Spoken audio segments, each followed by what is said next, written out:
We are live. Excuse me, but we are live, and I am here to try to have a quick video, and I'll probably be steering up there most of the time. But actually, if I were to move this over here for now, at least I'll be sort of pointing your direction. I'm here to talk about Microsoft, a add-on to Microsoft Flight Simulator 2020 and 2024, but I'm still running 2020, called Glassout. And it is a program like Popout Panel Manager, but different and probably better in the way it's implemented. I'm not an expert in these things, so I'm going to leave it to other experts to decide that. But here we are in my little sim pit. We're sitting at where am I? El Monte Field, looking at my EFB down here. I actually have an iPad EFB set up with this too.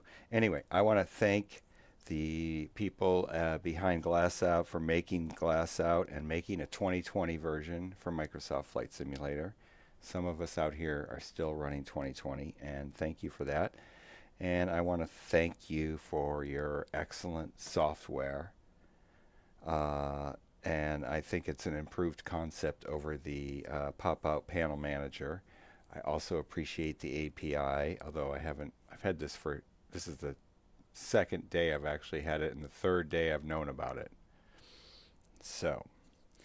And I think the screens seem bright and clear, and brighter and clearer than Pop-Out Panel Manager. Maybe that's just my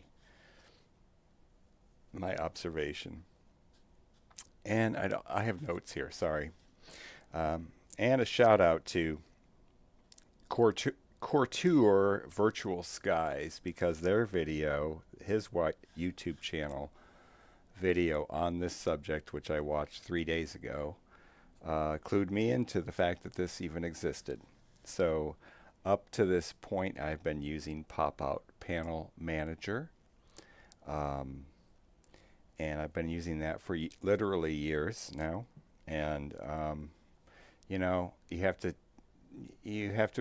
put up with its quirks, but it does work. So there you go.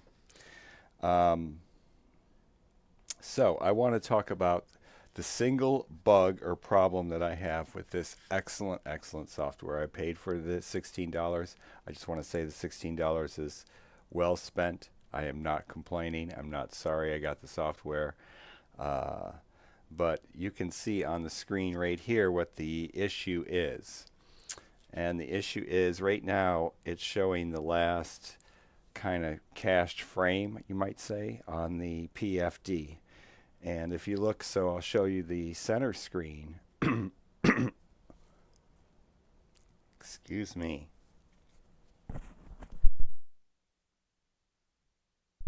Crap, does that mean I'm going to have to do this over? I hope not. You see on the center screen in here, on my center screen, you can see the cockpit. And you can see it's cold and dark. But if you look at the PFD, you can see that, don't mind the edge of the background, desktop background on the edge there. That's my fault, not the fault of the software. But you can see the PFD is not cold and dark as the cockpit is. So that is the bug. That's the bug, basically, is it remembers the last cached, I'm calling it the cached frame or whatever. So let's watch here. And you can also see here what's happening. So if I turn it on, I hit the battery and alternator switch. I'll just have to hit the battery. You can see that it's really turning on. And now it's synced. They're synced. But if I turn it back off, the screen here, the screen down here is going to go, what you see in the center there, the PFD is off. But if you look at the PFD on my screen here, it's still the last cached frame, if that makes any sense. So back to the center screen, you can see that it's off.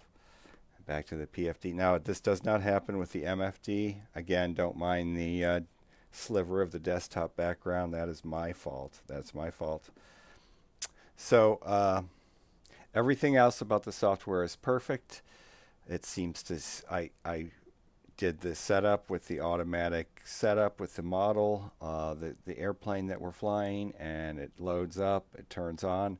The problem is it's not cold and dark. It remembers this last cached frame no matter what. So if I turn it back on again, the Garmin, and if I turn it off, now you look at the center, it's off. But if you look at the PFD, you can see here, it's got the Garmin logo still loaded. If I look at the screen there, you can see, and down here too, you can see that it's off. And so that's the bug. That's the only issue that I have. Yeah. There is one other thing that I will show you. Do not hit, if you're using this software, do not use the, hold on. Let me put this over here. Let me put on the left screen. First I'll show you that how my setup is real quick. I'll drag this over here. This is my setup. This is my layout.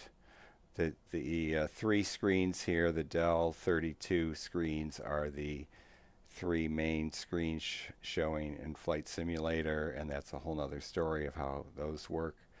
The two down here are the PFD and the MFD. That is what I'm using with this software, Glassout. And this top monitor is for all the things I like to have up there that I need to manage and stuff. It's came from being the idea was from the racing sims, you know, the car racing sims. Anyway, so that's how it's set up. It's all good. We like it. I love this software. I love this setup page. You can see those 2 pixels are off there. I'm working on that. We'll deal with that later. It's a 1024 by 768 screens. So the one issue I have here is quickly, I'm trying to not spend too much time, is this stream debug overlay. Do not turn this on or everything will just, your windows will just pop up, disappear. They just go away. And I don't know if they come back in the same spot or not. I don't remember if it hosed my profile or if that was just me being stupid back then a day ago when I was first learning this software. So I don't know much about it still, but I do really like it. And I just want to say that one bug of the PFD showing when it shouldn't keep showing, that's all I have. Oh, let's go back to this one. That's all I have.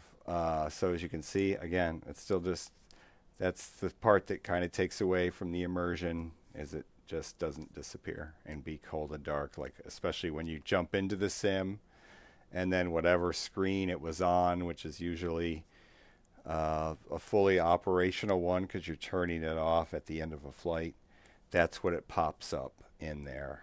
So that's not ideal. But beyond that, thank you. $16 well spent, and 9 minutes. I got it under 10. And I only screwed up a couple things. Thank you, and thanks for the software. Thanks for watching. I might actually post this one to the Discord channel. So have a good one, everybody.